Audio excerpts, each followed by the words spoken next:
light. There's light in my Christian place. Guess what? This morning, this is a true story, I think I saw at least 3 foxes gallop by about 6 o'clock. It was still dark. At the back. Whole family. Now it's been troubling my soul. Justice versus injustice. And there was me flying off to the end times, quoting in full that last chapter of Revelation, the leaves of the tree being for the healing of the nations. Well, indeed. But what about it if you're suffering now? Isn't it a lovely morning?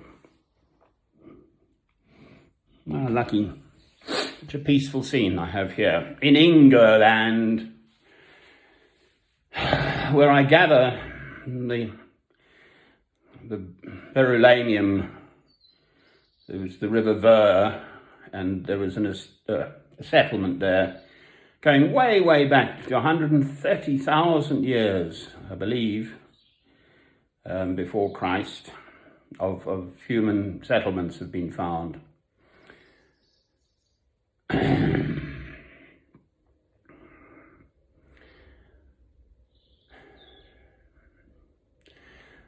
So, what about the injustice here and now? So, the big churchy story for the Church of England, quite frankly, at the moment is they've come out with a report recognising that clerics sexually abuse young people under their care.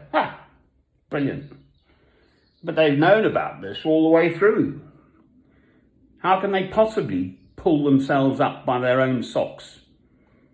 It's the most difficult thing to do. It's all jolly easy to look at everyone else's circumstances and think, do this, do that. Oh, no, I shouldn't have done that, shouldn't have done that. So Christ says this absolutely clearly. Don't try and get rid of the mote, small object in your brother's, sister's eye. What about the plank in your own? So before you look to other people and then cast the first stone with the adulteress, that's another one. And they all had to walk away because they'd all done something wrong. Not the least, probably. Slept with her on the side. All the old rabbis or something, I don't know. So, what about justice here and now? Apparently, there's this good Radio 4 program at 7:10 on a Sunday morning. There was the other journalist today, whose name I don't know, but he's very good too. There's Edward Sturton, who's very good, and then this chap William something. But again, just a good interviewer and sticking to the point and asking the difficult questions. And this question, you, the Church of England, this is to the Archbishop of York, who's new in post, 2 months, I gather, which I'd missed. It used to be Sentamu, who was a black Archbishop of York for many years. I physically went there and sort of prayed with him. He fasted for a week about wars and stuff. I went to York, the York Minster, and I just stayed locally. Anyway, so the direct question, and he's saying, well, I'm only just in post and these are only words. Yeah, but he's steeped in the system. He's still got a bound scrape to the Supreme Governor of the Church of England, the Queen, who's the head of the army. The reason I'm not a priest, I would be steeped in the same hypocrisy, is exactly for that question of violence. The Queen should not be the monarch of Britain, should not be the head of the Christian Church, the main Protestant English purportedly Christian church is one of the reasons. Quite frankly, I think they've, right from its foundation, they've lost their way. Anyway, that's a whole different subject. well, not necessarily, but justice versus injustice. What do we do about it now? The amount of money they put aside for PR, spinning the church's case and caring for the perpetrators of the sexual abuse. They haven't allocated any money for the victims. And he's saying, oh, well, it'll be a large sum. And the old journalist says, and will it be as large as the budget for the PR or bigger? And the Archbishop's saying, well, we haven't put a figure on it yet. They've known about this for yonks. There was serious bishops, the hierarchy, the higher up clergy, have been acutely conscious of this, and they've just kept shuffling it off, thinking, oh, well, let the next person deal with it. Not on my watch. I don't want to, be the one to stand up and point the finger. And they all shuffle along. I mean, in Westminster, yes, Prime Minister, those really rather excellent. Can you be rather excellent? Excellent portrayals of probably actually how government works. Oh, we'll do a government report on it, shall we, Minister? Oh, yes, jolly good, yes, do a government report. And then he goes through his great big thick report. He says, oh, we don't need those first few pages, get rid of them. And then, here's the report. And there's nothing in the blooming folder, is there? Ha! But that's several years later when everyone has sort of moved on and they've kind of forgotten or something, hopefully. I mean, it's the same. I can just go on and on about this. So, what about justice here and now? Well, we have something called the Royal Courts of Justice. That's what they're called. In central London on top end of Fleet Street. It's actually not called Fleet Street there, is it? And that's what they're called, and that's the High Court, if you like. With all the legal chambers all around there, where the more serious cases obviously end up. And so on and so on. Right from the year dot, we've got this idea of some sort of judicial process where people come together and one side says their case and brings their evidence, the other side obviously says their case, and the old person judges it, as in Solomon for a start. Going back a bit, the judgments of Solomon. Chop the baby in half, he said. I think that's right. I think that was actually he, or was it made up? I don't know. To the two women who were saying it's my baby. And of course the real mother said, okay, give it to the other woman, because at least her child would then still be alive. So the judge gave it to the woman who was honest. Good story, that.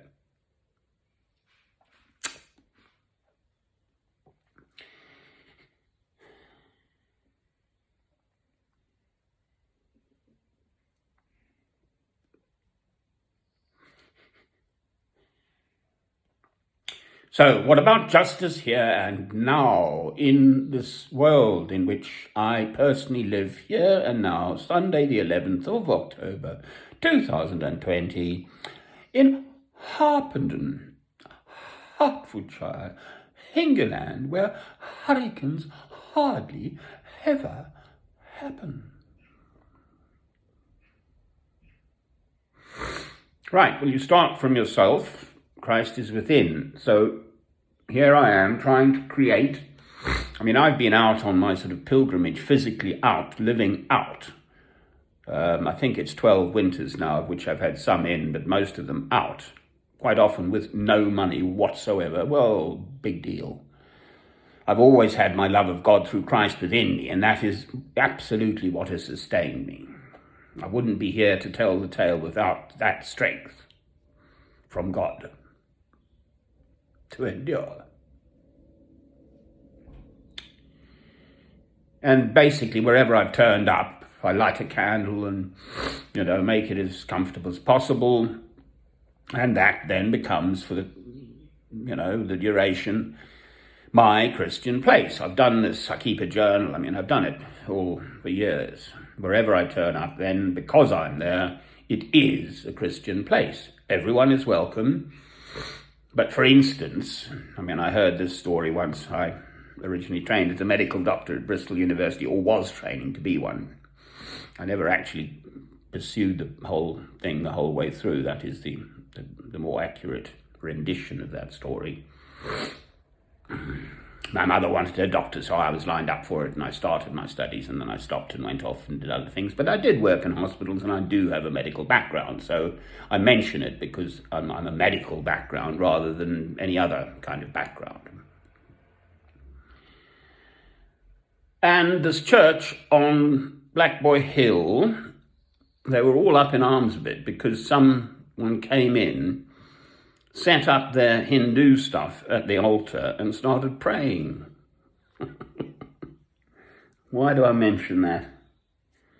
I don't know, just came to mind. Where's justice? Where's the truth? Where's anything for that matter? My strength comes from loving God through Christ, not a Hindu God, not a Buddhist God, not any other kind of gods. Thank you very much indeed.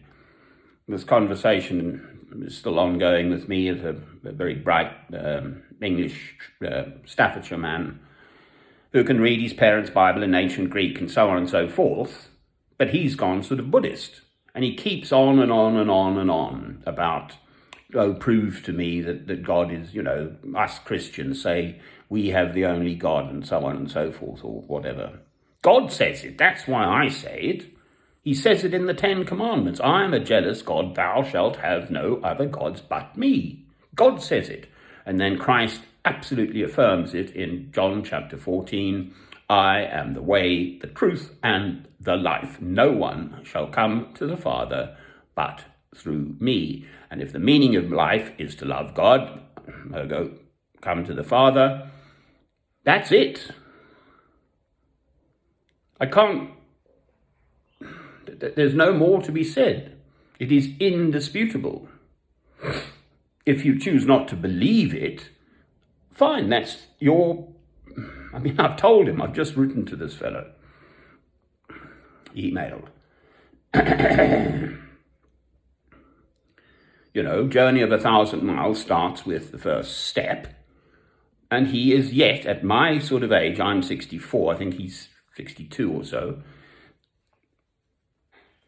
works for the Staffordshire Council in Stafford, and he's yet to take the first Christian step, which is to say, I love you, my Lord.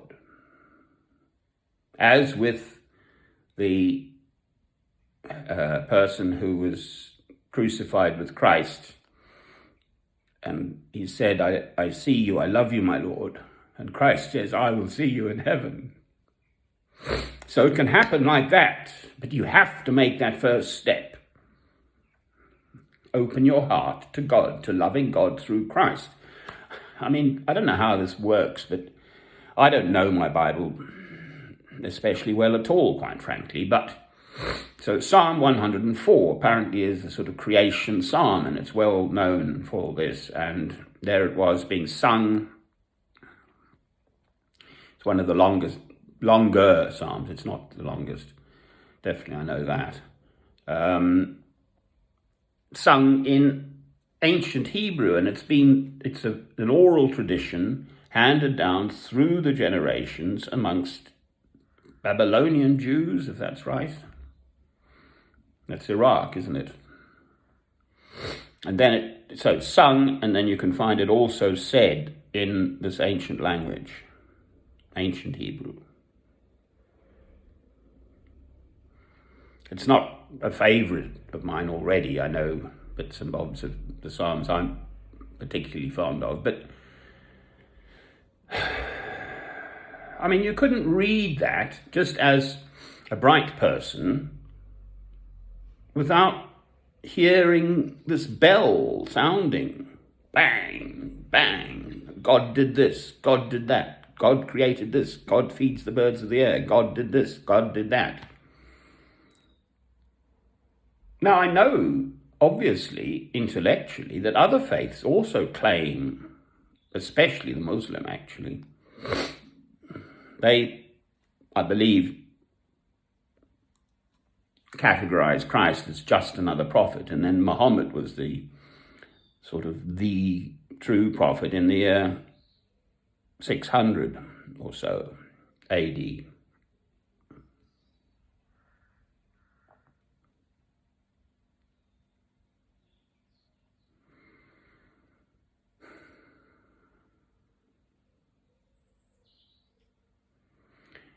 So where does one start? Well, one starts with oneself then. To the best of my current capacity, as a man in the fullness of years now, quite frankly, here I have the opportunity physically to create a beautiful little Christian place. It's a one-bedroom flat. It's got a lovely heating system. All I have to do is push a button, basically, and the place is warm within sort of quarter of an hour or something. I'll then turn it off again because I get too warm. Open the windows to get some fresh air, but it's got lovely double glazing. Obviously very good insulation. I'm a ground floor flat, so I've got the warmth from upstairs. I've got neighbours that side, so that's a warm wall.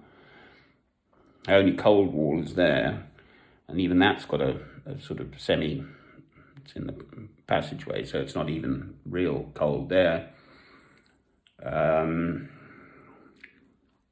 All the facilities, food, cooking, and etc., etc.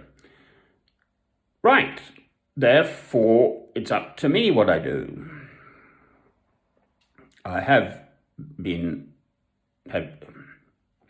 gone into it some length, so I won't repeat myself, about my own personal tragedy with my son, Robert Francis, who committed suicide, and my own personal family life, which is a complete wreck, and as has been, if you like, my personal life for the last 30 years since I met my former wife.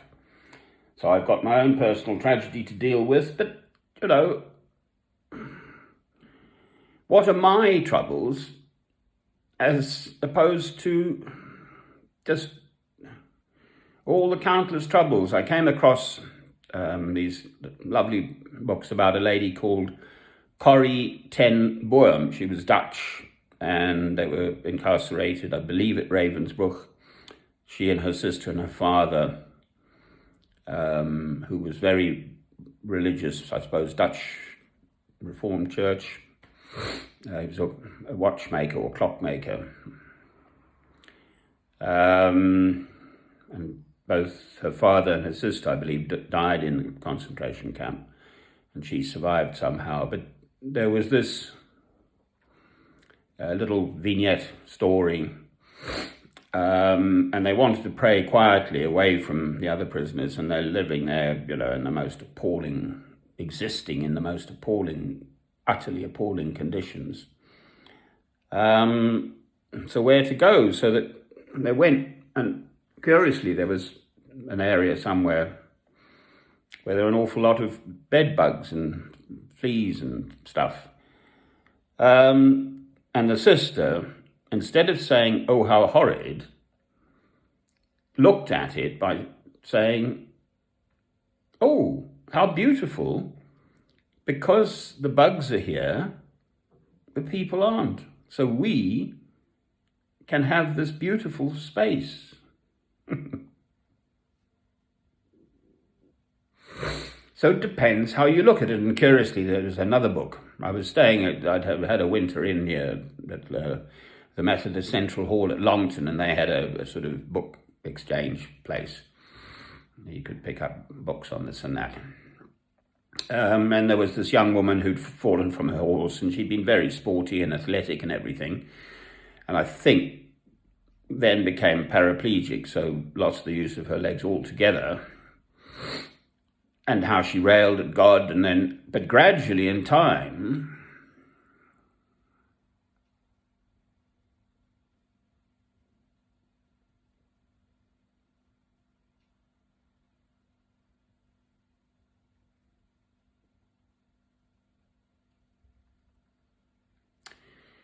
she came to realize that actually her fall and so on, then subsequent physical condition, was actually a blessing from God. How extraordinary. And there are countless stories like that. So, love God through Christ, justice versus injustice. Well, I mean, it says it in one of the letters, definitely. Paul is saying this, and Paul, slaves, you should respect your masters, which is a tricky one. I won't get into that. You could say that's just an excuse for the masters to behave badly, etc. But accept your circumstances. And again, I mean, this is another saying this, that, well, in whatsoever state I find myself therewith to be content, but give me the wisdom to discern that which I can change and that which I can't, and then the grace to live out that way. I'm not getting that quite right. So change what you can, and do not then leave the rest to God, I'm afraid. God will sort matters out. And either in our lifetimes or beyond. So I leaped beyond to the end times, when we'll all be gathered together in heaven, wherever or whatever that is. But in the meantime, allow this love of God through Christ to work within you. I'm telling myself this before anyone else, quite frankly.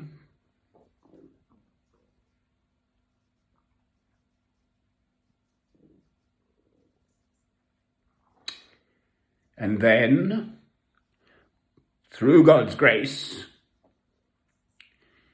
to bring that light of Christ already shining within into the world.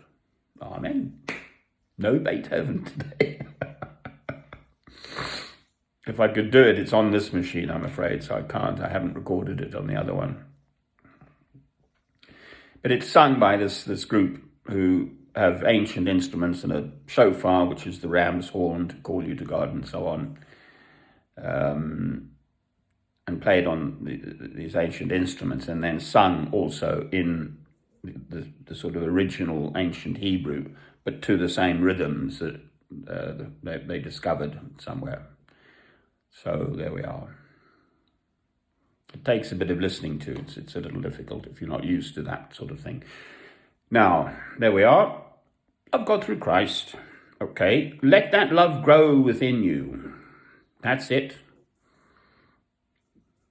And then all shall be well, and all manner of things shall be well. I just want to let this horrid little man pass. I don't want to have him on the film. I want to end on the candle. He's got these two little dogs, and he stares in. It is just so ugly. He's a neighbour. He's sort of semi-coloured. I think he must be a bit simple. He will just stare into my place. He's just passing out. It's just I'm not even going to look at him. Ghastly little man. Awful little man. He just stares in.